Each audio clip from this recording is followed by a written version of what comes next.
Hello, everyone, and thank you for tuning in to the inaugural episode of Travolting, coming to you via recording, coincidentally 2 days before the actual American inauguration. Hashtag the end of the world. That is correct. This is a Biden-era podcast. My name is Jeff Sweeney, as you heard from the title, and I'm joined by my good friend and producer for the show, Stuart Elmore. We are two unemployed filmmakers living in Chicago. Too real. Stop. I am recently unemployed as of yesterday. I thought I had a job, but I didn't. And that was when he then came into making his very first feature film in 1975, the creme de la crop, The Devil's Reign. The Devil's Reign. The Devil's Reign. That is the subject of our first episode. And then it starts listing the cast. Ernest Borgnine. Yep. Mermaid Man himself. William Shatner, Tom Captain Skerritt, yep, all appearing over this horrific image to Moans of the Damned behind them. Yep. Then it cuts to technical advisor, high priest of the Church of Satan himself, Anton Selesny, I think was his name. So, yeah, you heard it here, that the technical advisor of The Devil's Reign... This movie had the actual high priest of the Church of Satan as a technical advisor. High priest of the Church of Satan. At that point, I was like, this is going to be the greatest movie I've ever seen. This is already nuts. Covering the 1976 film, Carrie. Next scene is the introduction of our man, John Travolta. But yeah. I love this bit that we're doing. This is like enter. This is a lovely scene. And we got to talk about his hair. Because it is the best hair I've ever seen John Travolta. It's better than Grease. It's better than Grease. And it's better than Are you saying that Grease is not the word?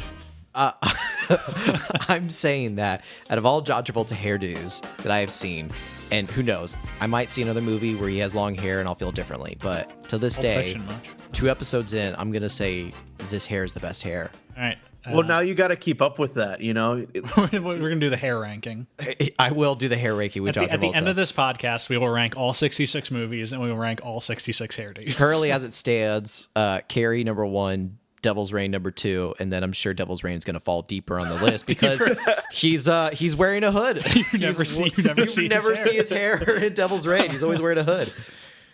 Covering the boy in the plastic bubble. So at that point, then we are then transported to a hospital scene, assumably 9 months in the future, where she is going to be delivering her baby. Yeah, well, we got to go through the credits first. Oh, okay. We got to go through the credits. Let's go through the credits. This is extremely important. Let's go through the credits. Because you're just watching this ABC television movie, and the credits, and it's like, yeah, John Travolta, as Todd, Glenn O'Connor, Robert Reed, Diana Hyland. And then it says, a very special appearance by former astronaut Buzz Aldrin. Buzz Aldrin's in this movie. The star of Transformers Dark of the Moon. Jeff, would you say he made like a rough landing into this film? Yes. That was when I was like, this movie's going to be much more interesting. Because I kind of wrote this off. It was a small step for Buzz's career. You know, oh my God, you need to stop. But one follower lost. I mean, I'm pretty sure. But that's when we cut to a shot of a television screen. Mm-hmm. And it's Gina's watching the news. Yeah. With her boyfriend at her house. And she's like, wait, I know this guy on the news. And it is Todd at the hospital being visited by astronaut Buzz Aldrin. Who only appears in this movie and on a news broadcast in a television screen in this other scene. Yep. It's a very strange cameo for the guy. It is a really interesting cameo because, you know, they filmed that. Yeah. And do they film it thinking that they were going to use that actual shot? They filmed it, put it on a VHS tape, put it in this player, and then filmed Gina watching it. it's a weird choice. I'm glad Buzz Aldrin showed up. It's a weird choice. I hope he got paid well. I love the man. He's cool. He is really cool. You ever met him? No, remember that time he punched someone who's like, someone was like, "You didn't go to the moon." He slugged him. I love that. This is not like 6 years ago. I love that. This is like old Buzz Aldrin. I love that so much. Old Buzz Aldrin doesn't deal with any shit. Remember that year where Buzz Aldrin just like was in a lot of things? Oh yeah. I mean, he was only in like 2 things, but he was in Transformers 3. Wasn't he on like one of the Armageddon or what was the other Impact or Deep Impact?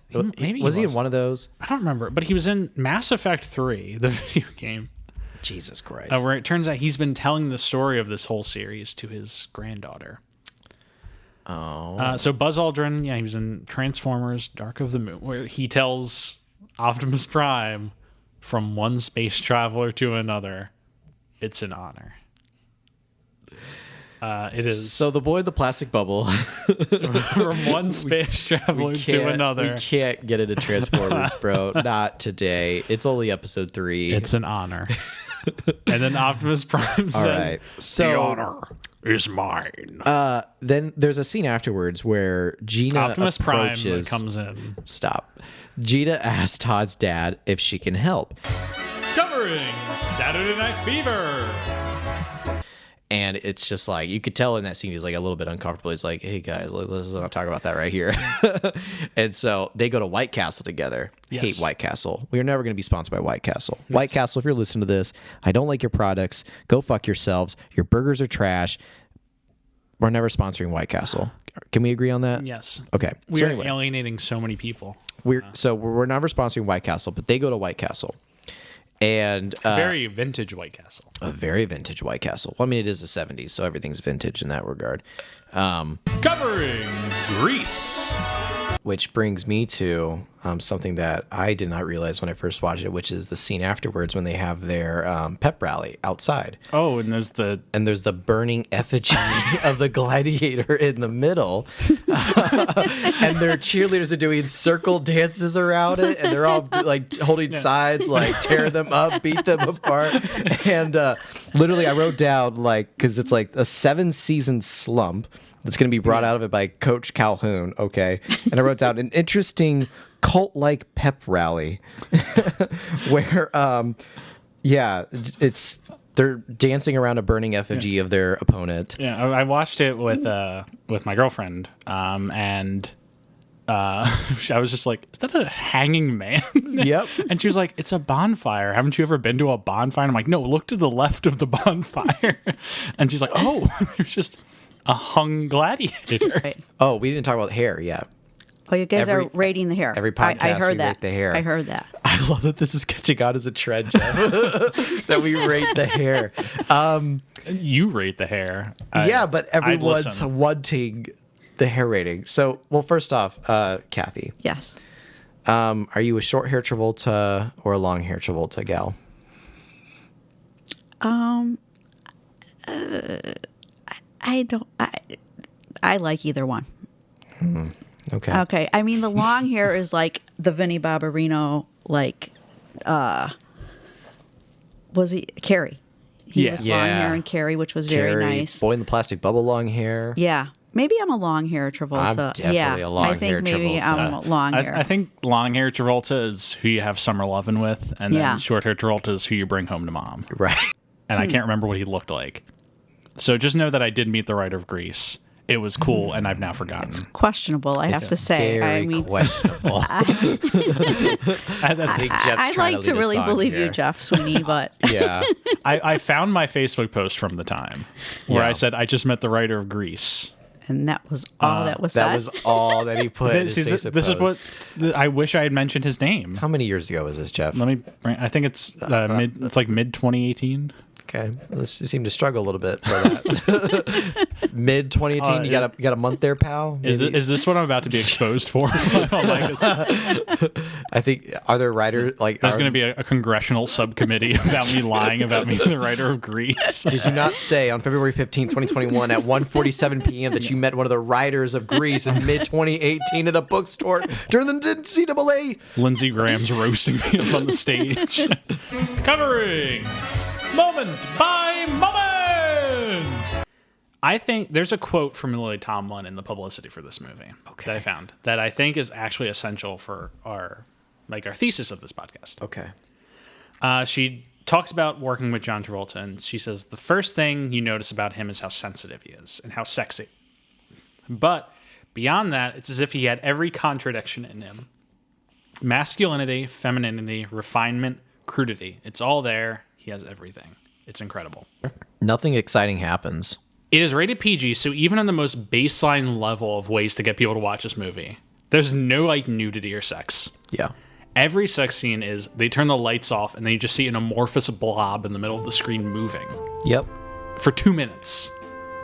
And every now and again a saxophone will pop in. Oh yeah, the saxophone. I forgot about the saxophone Fun fact, score. the Bee Gees apparently wrote a song for this movie. Oh, I heard of this. But when they watched a rough cut, they refused to let it be in the movie. It's that bad. This is a real rough movie. This is not the beginning of Travolta's fall, because he does have another hit or two after this. But it is a harbinger of what's to come in the 80s. Yeah. I gotta be real with our audience here. Covering Urban Cowboy. Yeah, they're at that factory. It's storming outside. Uncle Bob gives them those words of wisdom. Then he climbs up through the rafters. Yeah, Uncle Bob's like on this metal thing in the middle of a lightning storm. He's like, yeah, bud. And then a lightning strike. It's the metal thing. There's a massive explosion. I wrote down OSHA regulations. Uncle Bob explodes. Jeff, are you crying? Are you crying? I just was not expecting in the middle of this movie about a cowboy. I've never seen your eyes this watery though.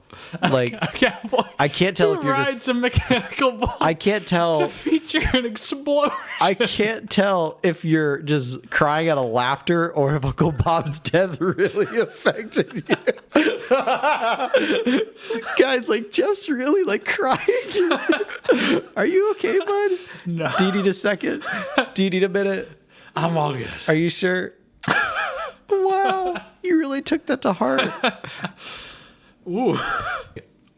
I forgot what it says. It says something on it. How amazing. It says something on it. And he's like, I'm not going to compete in the competition. She's like, your uncle would have wanted you to wear this at the competition. Do it in memory of him.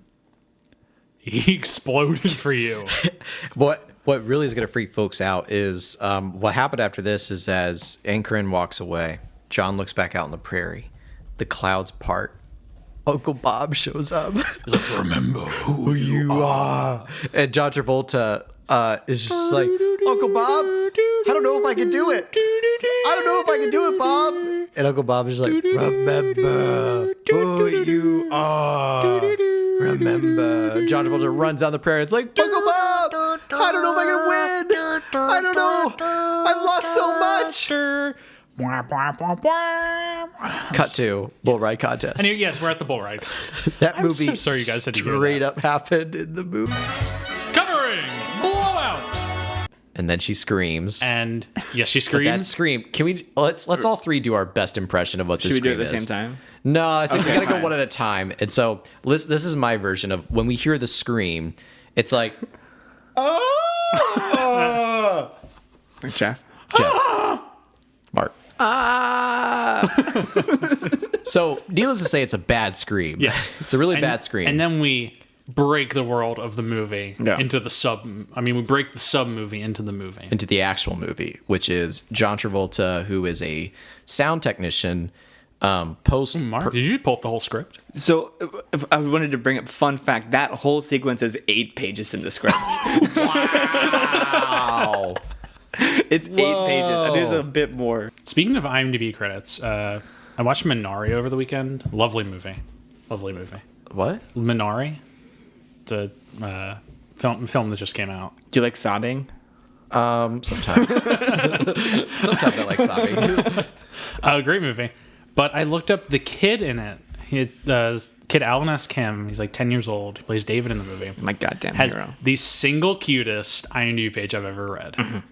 It is written like a high school book, like a play report. Like, you know how they're like, yeah, write your bio for the play booklets that we're passing out. Yeah. I'm reading it over your shoulder. Oh my god. This kid, this 10-year-old little boy, his IMDb bio is, Alan S. Kim, who plays the role of David and Minari, is thrilled to make his film debut.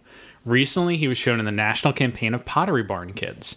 Alan is in the 2nd grade, and his favorite subjects are math and science. Oh my God. He also loves riding a bike and making something creative in his free time. Is that not the cutest shit you've ever heard in your life? Covering Staying Alive. I believe after that's when he starts going to auditions again and like handing out his resume and his headshot. Not getting anything. At the beginning of the scene, it's very important. He bumps into Sylvester Stallone on the street, who turns around and stares at him for like a half a second. For like a long half a second. And it is absolutely not a mistake that it leads directly into the scene of Travolta going to all these places and being immediately discounted because of his looks when he walks in. Yeah. Because that is the Sylvester Stallone story, is that he couldn't get really a role or get Rocky produced. He wrote Rocky for himself because no one would hire him for acting roles. Yeah. Because of the way he looks, because of the way he sounded. He didn't strike as a leading man. Right. And so I think it's very important that Stallone appears at the beginning of this scene, and then we cut to Travolta going into places. Readers are just reading scripts, not even looking at him. He hands them his stuff, and they're like, great, thanks. People are shooting him out the door. Yeah, they're kicking him. Whatever, man. Yeah. They're kicking him out. And they're not interested in him. I just find that part interesting because about Sylvester Stallone not being the leading man, because when you talk about John Travolta in the beginning of his career, he is like the definition of the look of a leading man. Yeah. So I just found that pretty funny. Yeah, it is funny. Like, if you're going to get an actor to play yourself for that reason, John Travolta. It's funny that Sylvester Stallone couldn't make the Sylvester Stallone story. I mean, Rocky's kind of the Sylvester Stallone story. You know, he gets the 1 in a million shot and all that. But yeah, it's funny that when it comes to making like a more literal adaptation of his life, he can't get it funded unless it's a sequel to a movie with an extremely attractive man. Yeah. What I love about this and how much of a quasi Rocky movie this is that the rehearsal scenes are like these verbatim montage scenes, not that different from Rocky's training montage scenes. Just dancing instead of hitting. The thing is, they're not as exciting. One of my biggest problem with this movie is that the dance scenes are really not exciting. Well, I mean, how exciting can you make a dance routine be? Have you seen Saturday Night Fever? But that really wasn't about it uses the dancing. Wide shots just so you can see the whole like movements. This one is differently shot. It's extremely well shot. It has cool sets, cool lighting. This one has a lot of motions are exhilarating. The motions are exhilarating in that one. And this one is just like a lot of quick cuts. It looks like I'm watching some like YouTube video about how they made a Broadway musical. Yeah, it's quick cuts. It's not that like exciting choreography. And it's very close too. You don't see the full body. You get like cut off arms and legs. But a lot of critics agreed it didn't have the grittiness or realism from the first one, according to this article. True. It did need to be darker and grittier, which Stallone even admits to. He said in an interview, like, even though the movie made money, he recognizes its critical failure and wishes he had made it darker. Yeah, Stallone has a lot of regrets about this. Though, alternatively, Travolta said that his favorite director he's ever worked with was Stallone. He said he knew how to make me look the best on screen. And according to your hair ranking, you agree with that. Travolta is extremely sweaty, and it looks like they like poured a bucket of grease on him before every scene. Hey, now. He's so wet. He is. He is insane. Sorry, the way you said that. He is so wet. He is. Look up. So wet. Look up John Travolta staying Go to alive. our YouTube channel. Go to this YouTube video. Type in the comment #so wet. He is so extremely wet in this movie. You can involve there not being reoccurring. Like you can make a movie about the absence of people just as much as you can make about the presence of people. Yes. Good way of saying it, Jeff. I like movies about absence. Yeah? You know what's a good movie about absence? What's a good movie? Star Wars The Last Jedi. That's a good movie about the absence of Han Solo because he died in the last one. For folks listening, Jeff is twirling his hair. I'm staring. Are you enamored by me, Jeff? Is that what you're doing? You're just twirling your hair while looking at me from across the table. I just enjoy bringing up The Last Jedi because we talked about how we really like it, and we hope it makes people mad. I mean, sorry, folks. I mean, if you don't like Last Jedi, well, all I have to say is I don't like White Castle. Yeah. So that is true. Fuck off. Covering perfect. Oh, Jeff, I do this. I was just back at my home state, Indiana, and I swear, like as soon as I showed up, I'm like, well, how you folks doing there? Getting a corn in the cob and some cornhole? Yeah. And now I'm back here and I talk normal. Yeah, I'm sure you turned into a regular old like farmhand. You're there. I'm sorry to all my Indiana folks. I think we just alienated them. Yeah, so we've crossed another state off the list of people who cannot listen to our show. You know what? You know what's good about Indiana though? Nothing. They don't fucking eat White Castle because fuck White Castle. There's also no Australians there. Fuck White Castle. Have I told you how much I hate White Castle? You talk about it a lot. I really hate White Castle. I've never had White Castle. Good. Yeah. Good. Don't. Yes. So anyway, yes. After that, like that's when they go to Mammoth State Park. Yeah, they go to Mammoth State Park. No mammoths are to be seen in this movie. Ever been to Mammoth State Park? No, I haven't been. I've also but never seen a mammoth. Well, yeah, they're extinct. I mean, I have seen Ice Age. That's an animated mammoth. He's real. Voiced by Ray Romano. He's real, and you can't tell me otherwise. Are you telling me Sid's not real too? I have news for you, Jeff. What? What about Diego? I like Diego. Who voiced Diego at Ice Age? I am Dennis Leary. Dennis Leary? Yeah. Great job. Yeah. Good job, Dennis Leary. That was a good job, Ray Romano. Good Diego... job, John Leguizamo. What? John Leguizamo is Sid the Sloth. He's Sid? Yeah. I did not know that. The first one of the season. Can you do the rest of the podcast? Sid.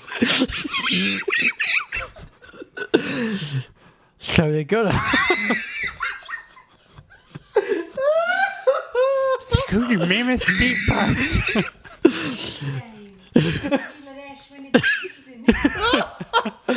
Oh God! All three of us are going to start talking with. Sid,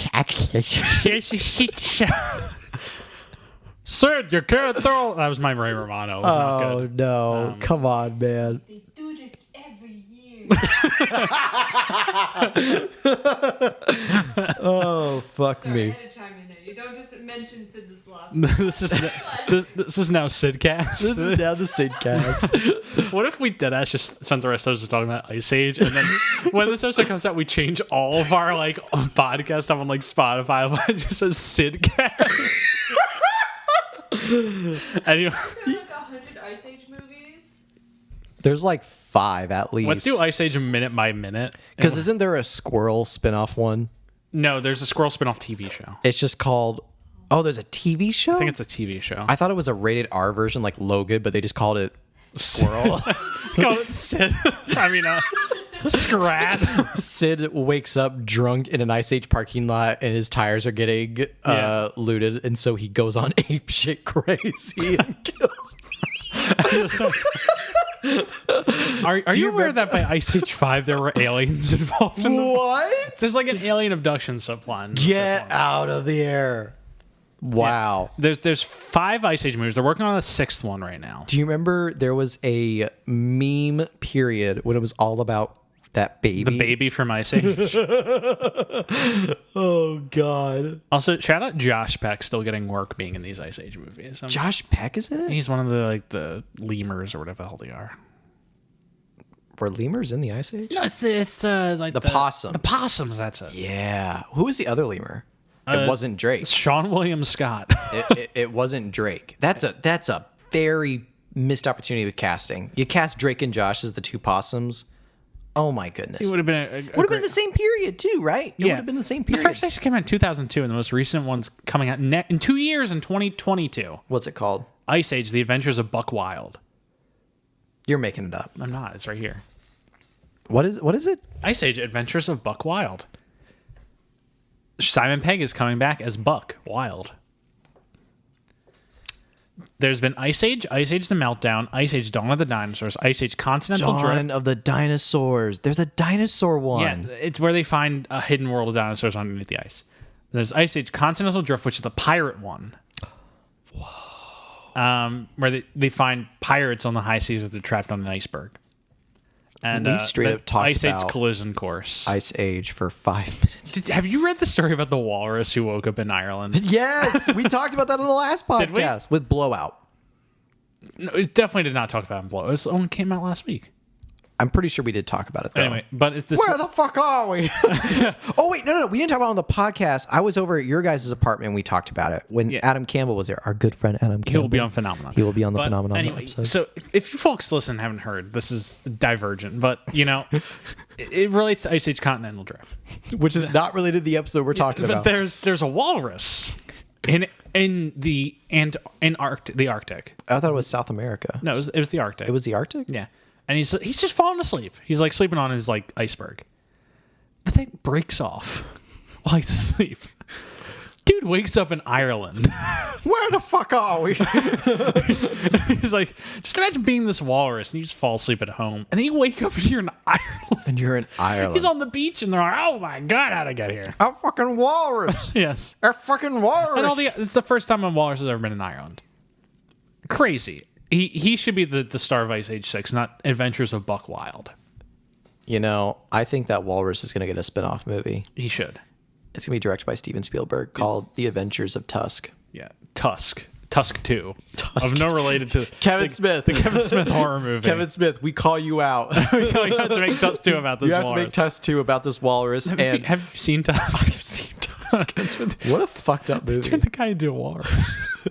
Stuart.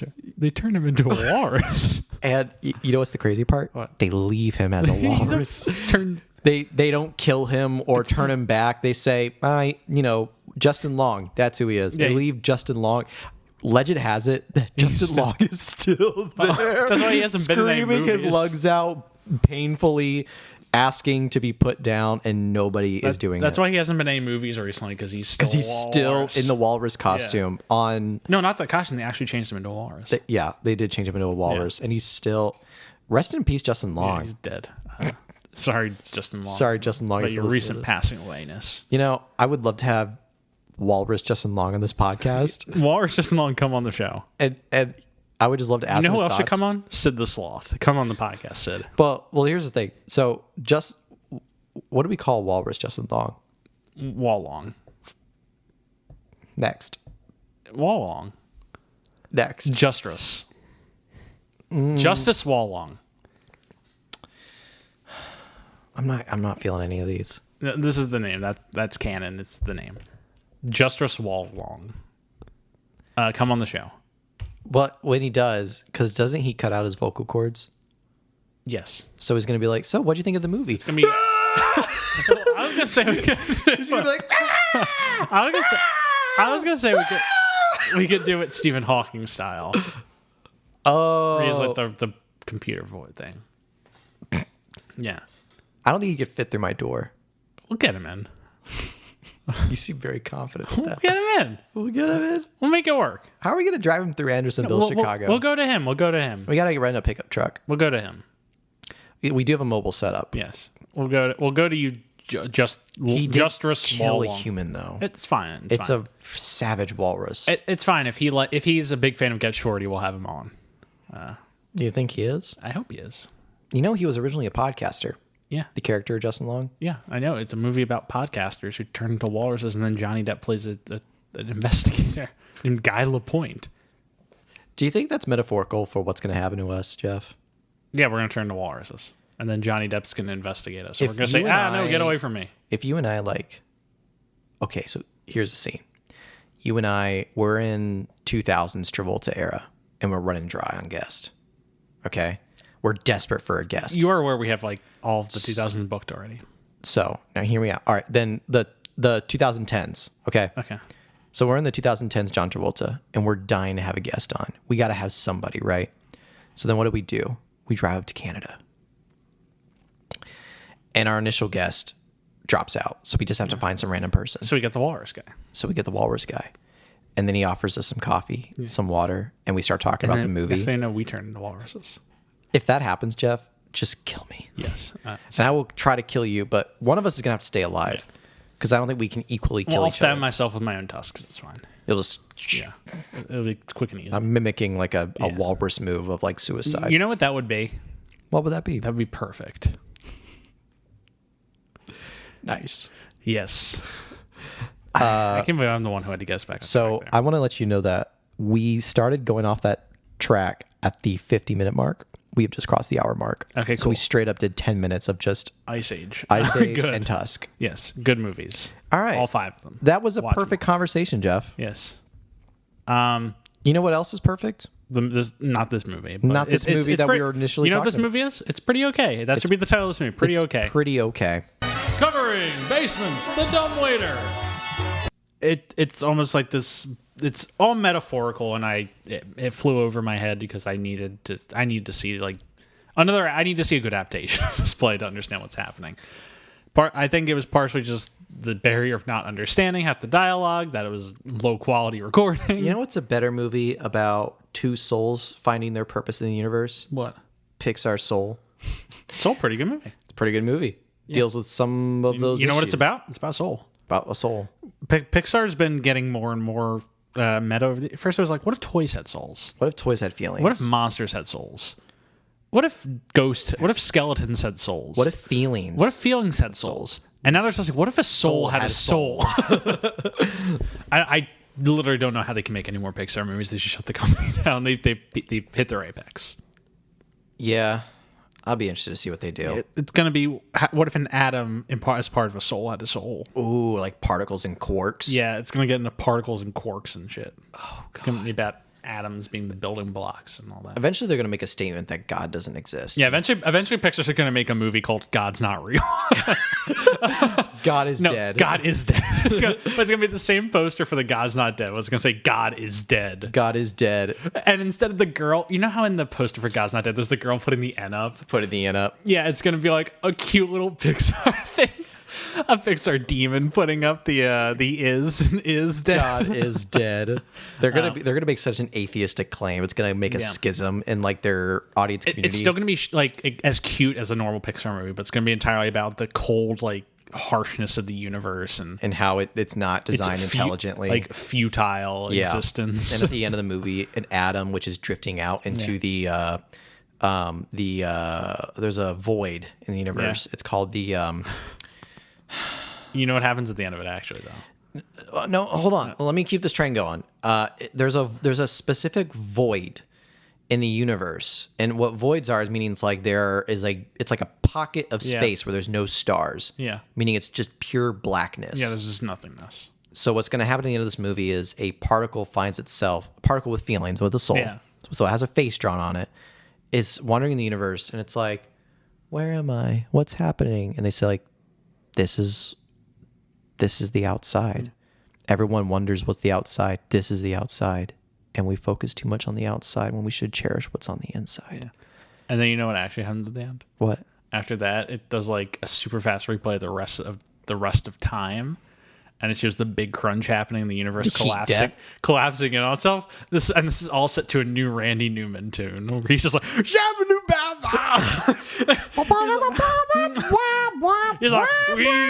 you got friend in me. You're seeing like the universe is condensing and collapsing and life being snuffed out as Randy Newman's like, yeah, there's no reason to be alive, but I got happiness inside. And then it all condenses and collapses onto a single bright orb. Yeah. And that's when the final cadence of the Randy Newman song plays. Ba-da-ba. And then the orb disappears. And the orb disappears. And then credits. Yeah.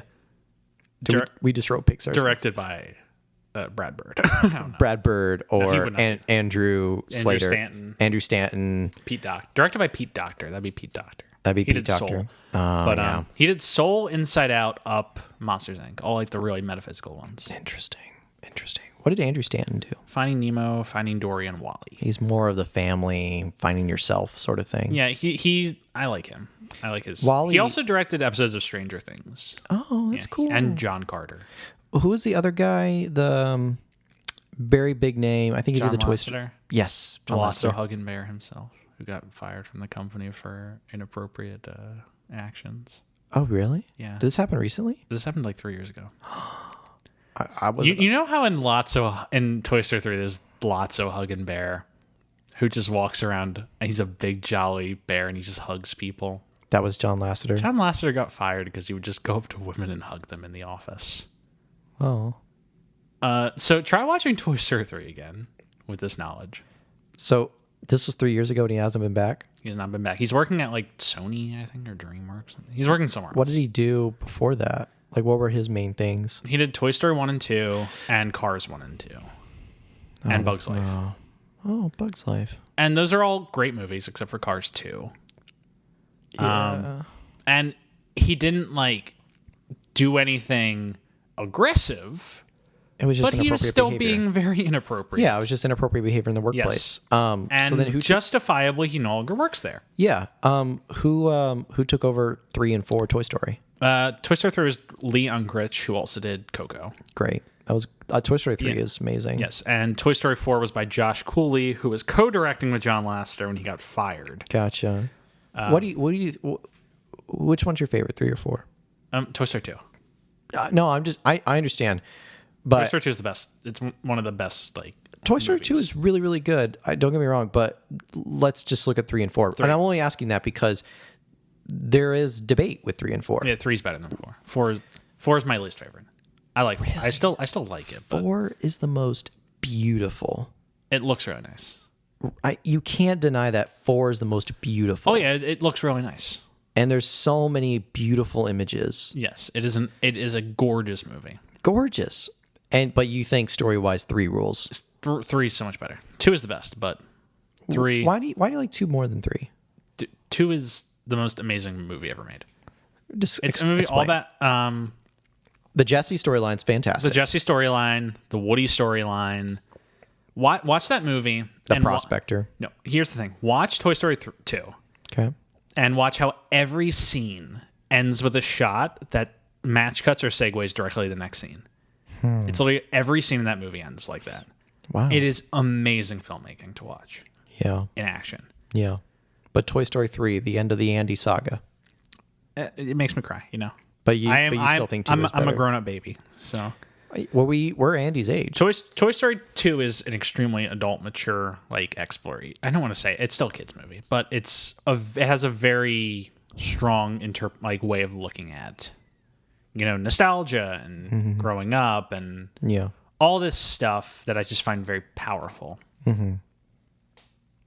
Interesting. Yeah. But 2 is still better. 2 is the best. Yeah, I recently went through all the Toy Story movies. It's okay that we can talk about this because dumbwaiter's dumb. I mean, we'll go get back to it. We'll get back to it, but I think this is important. I liked... So... How do we even get on this? I forget. I don't remember. We were talking about Pixar. Oh, yeah, we got into Soul Pixar now. Because dumbwaiter's metaphorical for 2 souls in the universe, and we talked about souls.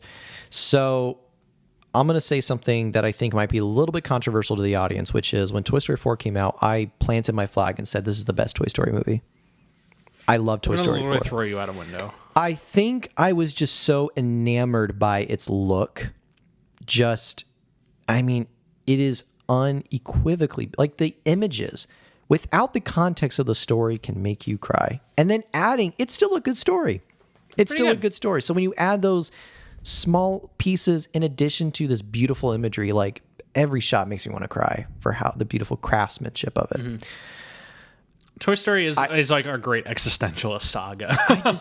I love about the nature of being. And then, I do like the idea how like Woody has to go through this existential crisis of like not being a favorite anymore, not being the go-to. And he then has to find happiness in himself. And yes, in his self. And Buzz with his conscience bit. Literally Buzz finds a conscience. Yes. In Toy Story 4. Find your inner voice. And he brings a toy to life and then raises it as his own child. Toy Story 4 Woody is a dad in this movie. Yeah, Toy Story 4 is a movie about finding your inner self. Whereas the first 3 are about like making yourself available to others and discovering like what's the purpose of living. And Toy Story 4 is the movie that kind of flips it on its head. Because in the first 3, they're all it's about living for someone else. Self-sacrifice for the betterment of your loved ones. It's about trying to find a purpose in a world where you are only there to be used. Yeah. And Toy Story 4 is the movie that's about maybe there's something else for me out there. There's a point of living for yourself too. Yeah. I attach to that. Yeah, I think it's a good message. I have some problems with Toy Story 4. I don't think it's as like completely cohesive as a movie of the first 3. I still like it. Really? Yeah, I still like it. Yeah. Like I enjoy it more than I don't. And I liked the what's the girl's name? The new owner? Bonnie. Bonnie. I liked Bonnie. Like, just, it's not as like super influential as Andy was, because again, I said earlier Andy was our age, but I actually think Andy's older than us. Because 2010 he goes to college. I was starting high school. So you know what does kind of you know what ruled about Toy Story 4 though? What? I saw it in Dolby Atmos. And I'm not going to talk about any like normal sound stuff. Tim Allen's bass in his voice. Oh yeah. I've never heard. I mean, Tim Allen is whatever. Well, Tim Allen has a deeper voice than Tom Hanks. Yeah, Tim Allen is whatever. We're going to talk about him when we get to Wild Hogs in this show. But and we'll probably just talk about how he used to be a coke runner and like ratted out his friends, and then became a family comedy guy. Now he's a biker. Yeah, and then he became a biker, and now he's like talking about how like Donald Trump was the best thing for this country. It's whatever, Yeah. But Tim Allen, his voice, the bass of it is really good. I've never heard a man sound better in a movie theater. So finishing my point, like when Toy Story 4 came out, I fell in love with that movie right away. But then recently, I want to say 3-4 months ago, I rewatched all the Toy Story movies. I do agree 2 is better than 1.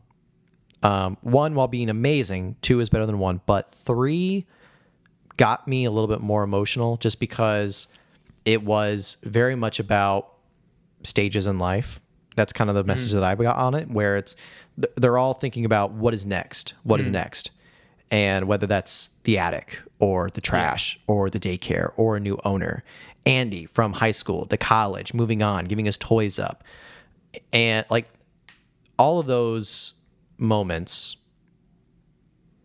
fade away like tears in rain. Sorry, had to bring. Okay, sorry, really had to bring the Blade Runner thing. But no, I do think. And then I watched Toy Story 4 after it. But after the end of all 4 movies, I was still thinking about 3. Yeah, and I was thinking about Andy saying goodbye to his toys.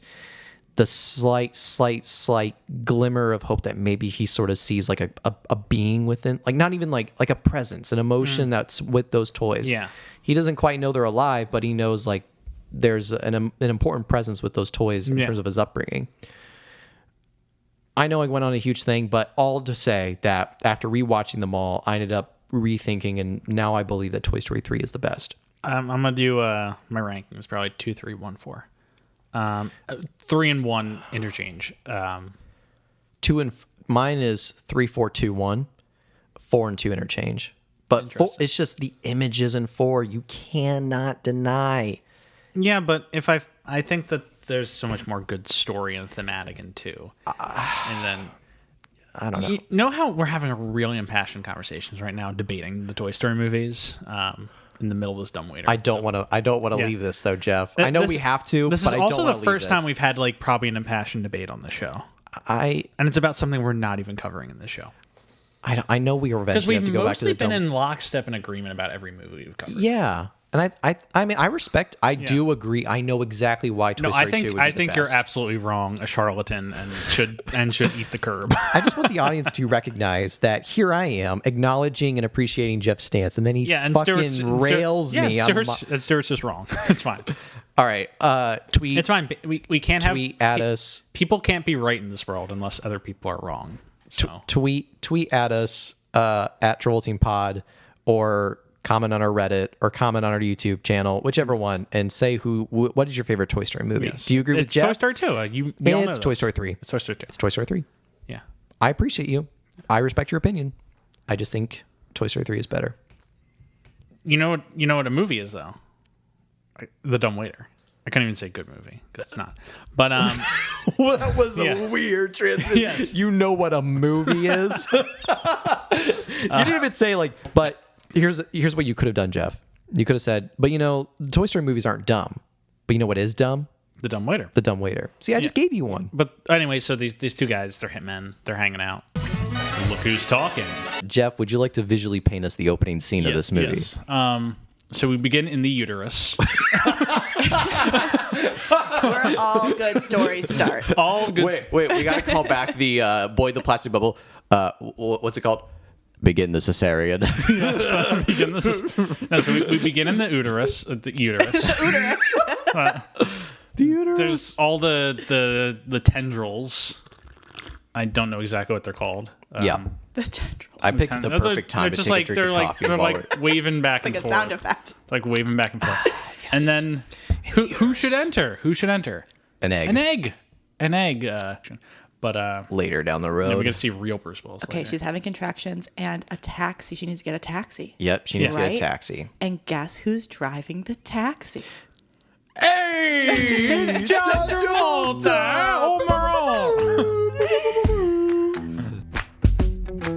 With you, the sun is shining 24/7.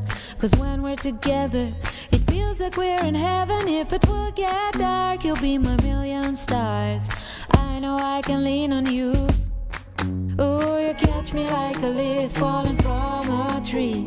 If I'll be a shooting star, you make a wish. No, But they get him out. To get him out. And he's like, I don't like this. It's cold. But it's weird because we can still hear the baby. Mm-hmm. Yeah. But the baby, no one else can. No. It looks like a normal baby. Can. Now, I'm going to hand the floor to Mary Grace here in a second. Because this is what I think when the Scientology stuff really kicks into effect. Yes. Because I looked up this afterward. Yes. And I read the theories. You did. Do other people have this theory, not just me? Yes. I do not know this theory, This is so I'm a going in this thing. blind. That the memories. The memories, yes. Yes. So do you want to elaborate on this? So Scientologists believe that we carry our past lives with us. Oh, Jesus. And it's not necessarily that you remember specifically your past life, but I don't know how much you know about Scientology. None. But okay, they treat children very, I would call it abuse. They think that kids are adults. They think they're as mature as adults because they've had all these past lives. Right.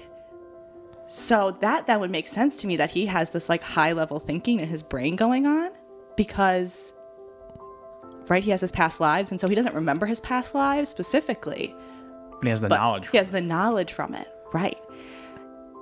Okay. And then going deeper into it, okay, we have this movie that stars two big Scientologists, right? John Travolta and Kirstie Alley, right?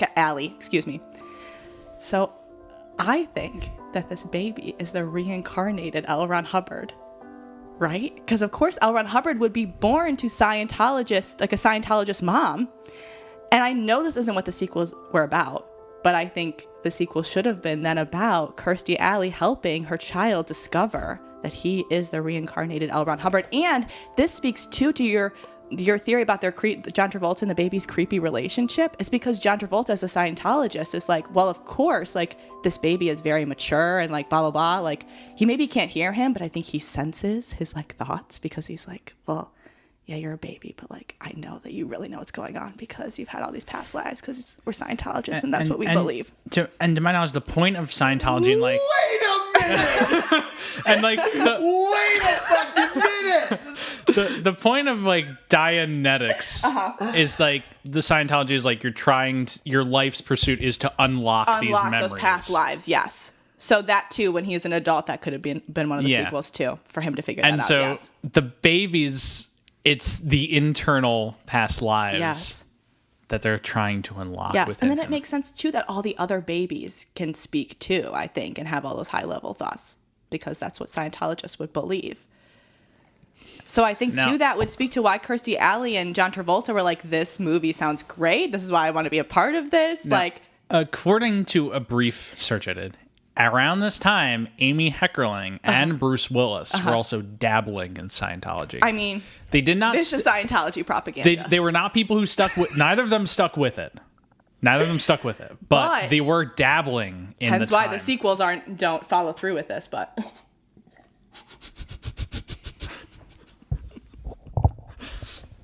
I need a moment.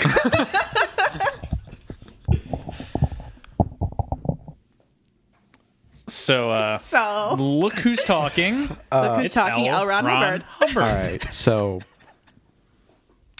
all of Stuart looks completely broken.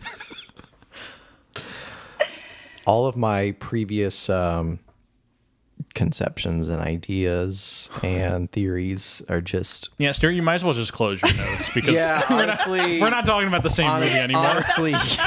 Honestly, you're right. You're 100% right. There's nothing more I can contribute to this conversation. That broke me a little bit. He's actually closing. Literally closing it.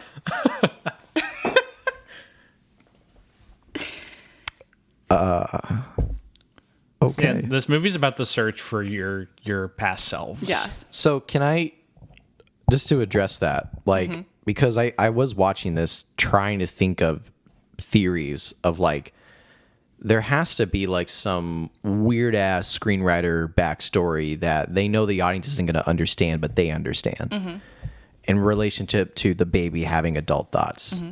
And I was having that like kind of idea of like, where does this come from? Like, why this idea? Like, why is this the premise? And then I read the whole trivia thing about Amy Heckerling, like whose husband was making voices or whatever.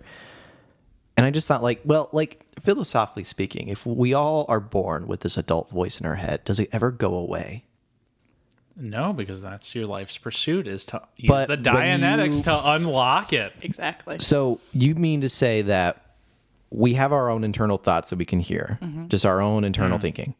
But then on a different plane of dimension, there is a secondary internal thought that is a different voice than our own, that is a past life that is speaking like an internal thought that we're having going through our everyday lives that we cannot hear or sense or feel because we haven't. Subconscious. Yes. And multiple of those often. Yes. Yeah. It's like the they're buried there and they inform your life, and the goal is to make it not subconscious, but make it conscious. Covering Look Who's Talking To.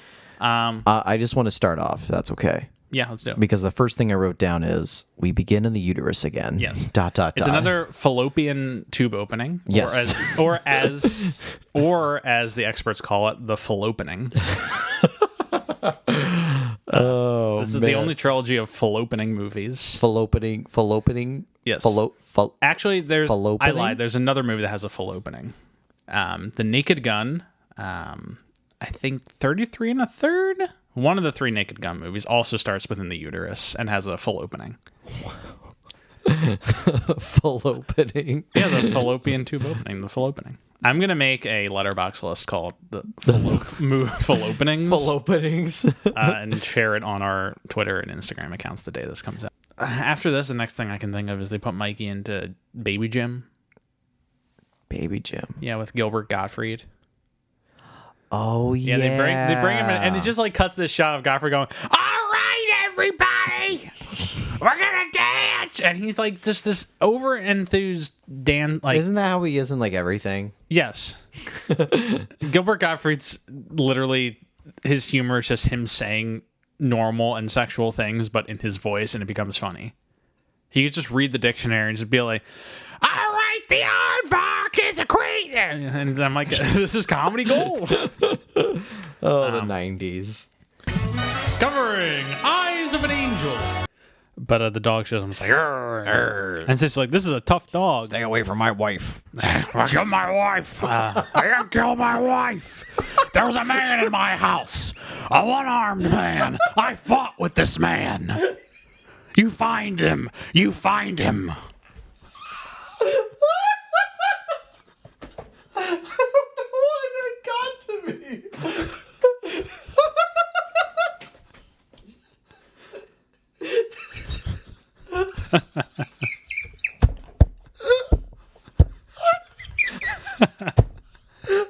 Stuart's broken.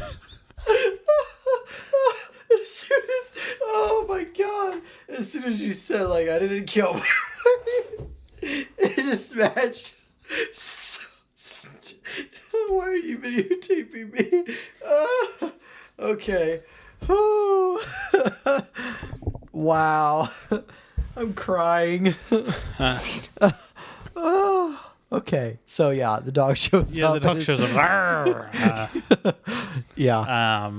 Covering Boris and Natasha. So they get back to their apartment, and there's a shooting. Their apartment gets shot up by the guy with bad shoes. Yes.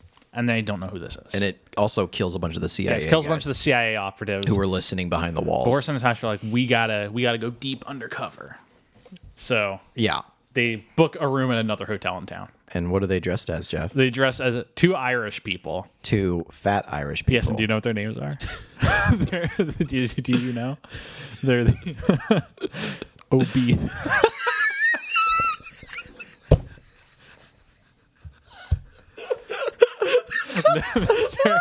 Mr. and Mrs. Obese. Obetha obese. The hotel desk clerk is like, is that a room for Mr. and Mrs. Obese? He's like, no, it's obese. Do you know who the clerk is? It's Charles Martin Smith, the director of the movie. Oh, fuck friend him. from The Experts. That's fuck him. And then the bellhop who's carrying their bags is Ari Gross from The Experts. And he's like, yeah, the elevator's out, so we gotta walk up the steps. And the obese are like, Which, like, they're just wearing fat suits. They're not actually obese. Yeah. But they're acting like they're obese. But they're still not in great shape. No, they're not in great shape. Great. So they gotta